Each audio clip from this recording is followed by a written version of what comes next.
Hey guys, Miss Kalisha, miss and love you all. A handful of you have been emailing me saying you're struggling to get into your StudySync account and asking for passwords, so I'm recording the screen and walking you through it so you know what I'm talking about because I think it's easier than when you read my directions. So here I am at the Google main page, whatever. You go over here to your little icon. You have to be logged into your school account. I am Kay Kalasia at Waterbury K-12. These are the Google apps. It's the boxes I keep telling you guys to click on.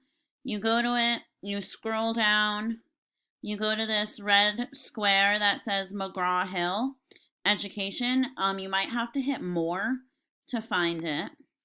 You click on it. You make sure that you select your school account again. It should go automatically. It might ask for your password for your school account. And then you launch StudySync Plus. Launch StudySync Plus. Yours might look a little different because I am an educator and you are the student. But right around here is where you should see all of the things that are assigned to you. I'm assigning per period, and then if you see I do it for all of reading, that's because some of you are having trouble with accessing it when it was linked to the Google Drive.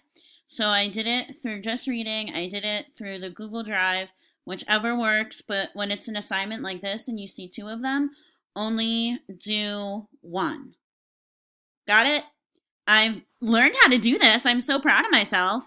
So if you guys need help with anything else or navigating a system, I can make these videos so easily. I even have a YouTube channel now.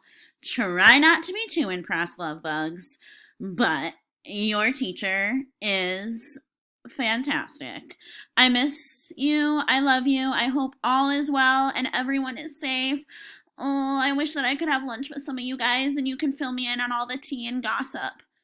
But you can private message me on Google. Love you. Bye.